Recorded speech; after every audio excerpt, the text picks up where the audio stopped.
एक कंपनी जो इंडिया का प्राइड है, जिसने ट्रक बनाकर देश का ट्रांसपोर्ट बदला और फिर जैगुआर लैंड रोवर खरीद के दुनिया के लग्जरी कार मार्केट में अपना झंडा गाड़ दिया।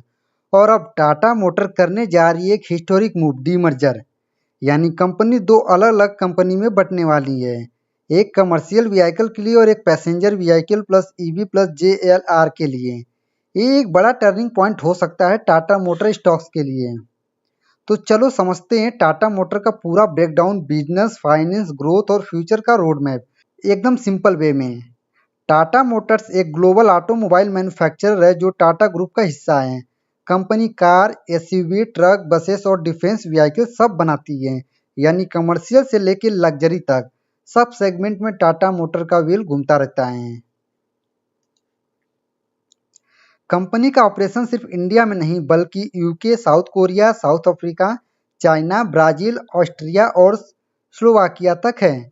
जैगुआर लैंड रोवर यूके में और टाटा डिवो साउथ कोरिया में उनका मेजर सब्सिडरी है। ये सब मिलकर टाटा मोटर को एक ट्रस्ट ग्लोबल ब्रांड बनाते हैं। दोस्तों, बिजनेस सेगमेंट की बात करें, टाटा मोटर के चार major engine. Jaguar Land Rover luxury segment में सबसे बड़ा रेवेन्यू जेएलआर यानी कि जैगुआर लैंड रोवर सेगमेंट से आता है। इसमें लग्जरी और प्रीमियम व्हीकल जैसे रेंज रोवर, डिफेंडर, डिस्कवरी और जैगुआर कार्स आती हैं। जैगुआर लैंड रोवर टाटा ने 2008 में सिर्फ मात्र $2.3 बिलियन में एक्वायर किया था और आज ये टाटा मोटर का प्रॉफिट का सबसे बड़ा स्ट्रॉन्ग पिलर बन चुका है। 2025 के 9 मंथ में कंपनी ने around 1.61 lakh range rover, 83,000 defender, 24,000 discovery और 20,000 जैगुआर व्हीकल बेचे हैं। नॉर्थ अमेरिका जेएलआर का सबसे बड़ा मार्केट बन गया है, जहां कंपनी अपनी सेल्स और प्रॉफिट दोनों बढ़ा रही है। लग्जरी कार सेगमेंट में थोड़ा डिमांड सॉफ्ट हुआ है, पर प्रीमियम मार्जिन की वजह से कंपनी अब भी स्ट्रॉन्ग पोजीशन में है। दोस्तों, कमर्शियल व्हीकल सेगमेंट की बात करते हैं, ट्रक्स एंड बस की बात। टाटा मोटर इंडिया की सबसे बड़ी कमर्शियल व्हीकल मैन्युफैक्चरर है। ये सेगमेंट उन सब व्हीकल को कवर करता है जो गुड और लोगों को ट्रांसपोर्ट करते हैं, जैसे ट्रक, बस, वैन्स और पिकअप। कंपनी का डोमेस्टिक मार्केट शेयर अभी भी लगभग 37.7% है, जो इंडिया में सबसे ज़्यादा है। Q3 FY 2025 में हैवी ट्रक से 27,000 यूनिट बिके, पैसेंजर बसेस के 10,000 यूनिट, पिकअप और स्मॉल कमर्शियल व्हीकल के 38,000 यूनिट बिके थे। ये सेगमेंट इंडिया की इंफ्रास्ट्रक्चर और लॉजिस्टिक ग्रोथ के साथ जुड़ता है, इसीलिए जब कंस्ट्रक्शन और इंडस्ट्री बढ़ती है, टाटा के ट्रक की डिमांड भी बढ़ती है। इसके बाद हम देखते हैं passenger vehicle and EV segment. हर घर का टाटा बोला जाता है। अब बात करते हैं उन कार की जो सब हम सबको रोड पर दिखती है। टाटा नेक्सॉन, पंच, अल्ट्रोज, टियागो, टाइगर, सब यानी यही सब आते हैं इसमें। टाटा मोटर इंडिया का लार्जेस्ट थर्ड कार मेकर है, पहले नंबर पे मारुति और हुंडई के बाद है। पर ईवी सेगमेंट में टाटा मोटर का फुल मोनोपोली है, 53% ईवी मार्केट शेयर के साथ। दोस्तों, Q3 FY 2025 में टोटल पैसेंजर व्हीकल सेल्स हुआ था 1.39 लाख यूनिट रही थी। इलेक्ट्रिक व्हीकल की सेल्स 16,000 से ज़्यादा हुई थी। कंपनी ने 2025 वर्जन में टियागो डॉट ईवी और टाइगर लॉन्च किए थे, जिनमें नए नए डिजाइन, फीचर्स और टेक्नोलॉजी दी गई थी। सबसे बड़ी बात, टाटा के पास इंडिया में 18,000 से ज़्यादा ईवी चार्जिंग स्टेशन है। यानी वो सिर्फ कार नहीं, पूरा इकोसिस्टम बना रहे हैं। अदर बिजनेस की बात करें तो कंपनी व्हीकल फाइनेंसिंग सर्विस भी देती है। 2024 में 17,884 करोड़ का व्हीकल लोन दिया गया है। ये छोटा सेगमेंट है, लेकिन कस्टमर को फाइनेंसिंग सपोर्ट देने में काफ़ी मदद करता है। इसके बाद हम देखते हैं जियोग्राफिकल प्रेजेंस। टाटा मोटर के बिजनेस अब ग्लोबल लेवल तक फैला हुआ है।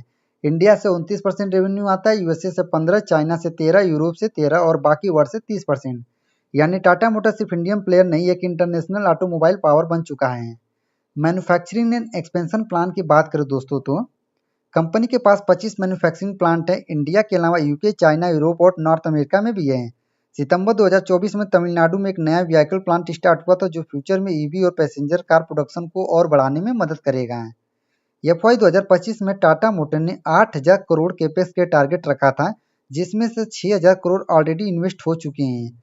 R&D पे भी कंपनी का फोकस बहुत स्ट्रॉन्ग है। 9 R&D सेंटर है, जहां ADAS यानी advance driver assist system, driver health monitoring और कनेक्टेड व्हीकल टेक्नोलॉजी पे काम चल रहा है। कंपनी के पास अब तक 670 पेटेंट और 424 डिजाइन एप्लीकेशन है।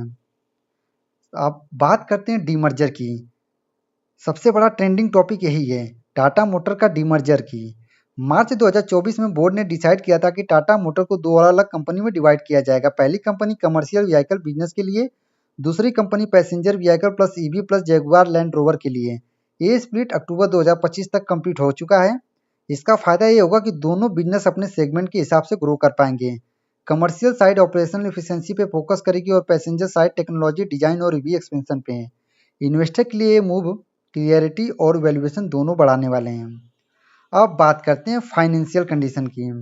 मार्केट कैप 1.45 लाख करोड़ का है, करंट प्राइस 395 रुपया, P ratio 6.74, book value 316, dividend yield 1.52, ROC 20%, ROE 28%। Company ने लास्ट 5 ईयर में 37% का प्रॉफिट ग्रोथ CAGR अचीव किया है और अपने डेट में भी काफ़ी कम कर दिया है। 2022 में 1.46 लाख करोड़ से अब 71,000 करोड़ तक, यानी अब कंपनी फाइनेंशियली स्ट्रांग और स्टेबल हो गई है।